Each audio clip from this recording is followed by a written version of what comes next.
A Polícia Federal fez hoje uma das maiores operações do ano, que teve como principais alvos os 4 maiores fundos de pensão do país, empresários e gestores públicos. E a Justiça determinou o bloqueio de 8 bilhões de reais em bens dos investigados.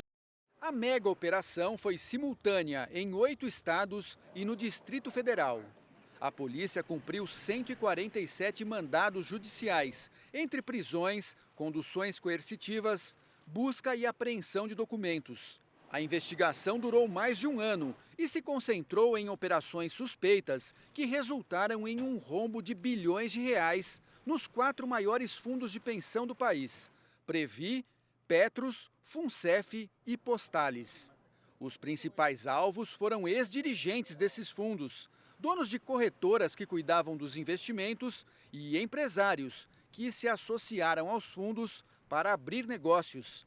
Entre eles, os irmãos Wesley e Joesley Batista, donos da JBS, e Walter Torre, dono da construtora W Torre. O ex-presidente da empreiteira OAS, Léo Pinheiro, já condenado na Lava Jato, também foi levado para depor na Polícia Federal. A Justiça decretou o sequestro de bens dos envolvidos, como carros e aviões, e o bloqueio de 103 contas bancárias, num total de recursos de 8 bilhões de reais. Mas como os maiores fundos de pensão do Brasil chegaram a essa situação que coloca em risco a aposentadoria de milhões de pessoas? Petros, da Petrobras, Previ, do Banco do Brasil, Funcef, da Caixa Econômica Federal, e Postales, dos Correios, estão com um rombo nas contas que, somado, passa de 50 bilhões de reais.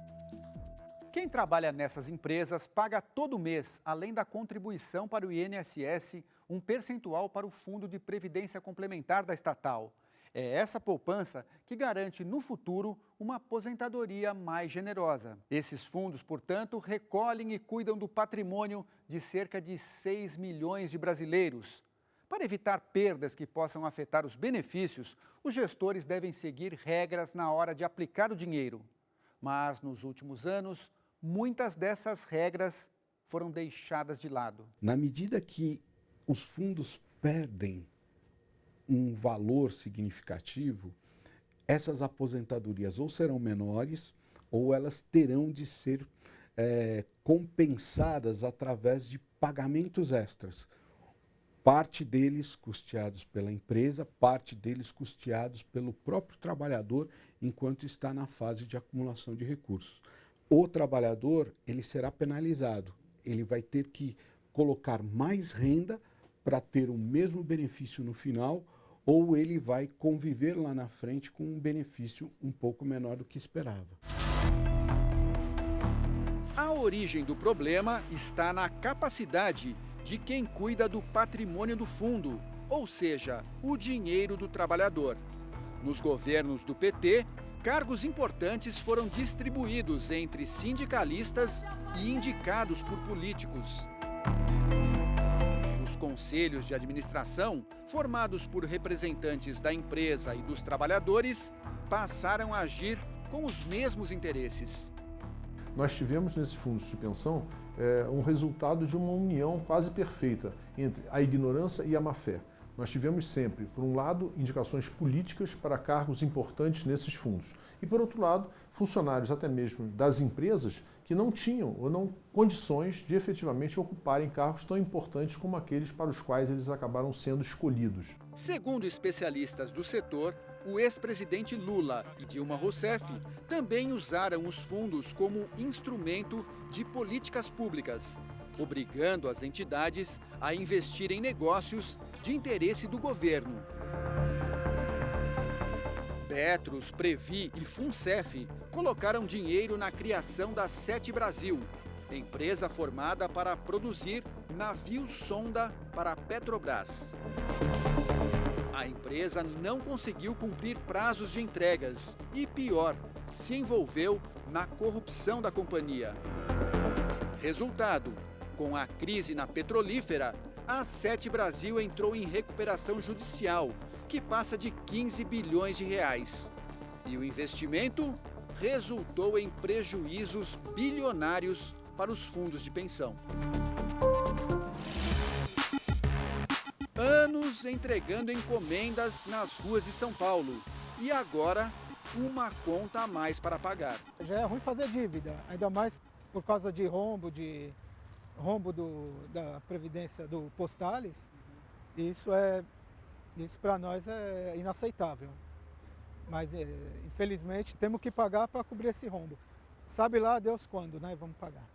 Desde o início do ano, os 120 mil empregados dos Correios tiveram aumento na contribuição para o Postales, que pode durar até 23 anos, tempo estimado para cobrir o prejuízo que a antiga diretoria deixou.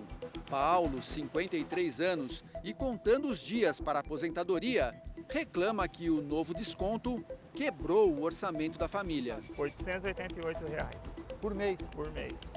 E, além disso, estragou os planos de uma vida inteira. Eu posso falar que eu estou desacreditado do país, com tudo isso que está acontecendo e a gente ainda ter, depois, quando está próximo de aposentar, praticamente aposentado, saber que a gente tem que pagar esse pedágio ainda para ter uma vida normal. O fundo de pensão da estatal mais antiga do país começou a dar prejuízo nos últimos anos, durante a gestão do ex-presidente Alexei Predchensky, o russo. Entre as barbeiragens feitas por ele está a compra de títulos da dívida da Argentina e da Venezuela. E ele achou rentável também comprar ações das empresas, hoje falidas, do ex-bilionário Eike Batista. Todos investimentos de altíssimo risco, que resultaram em prejuízos e ações na justiça.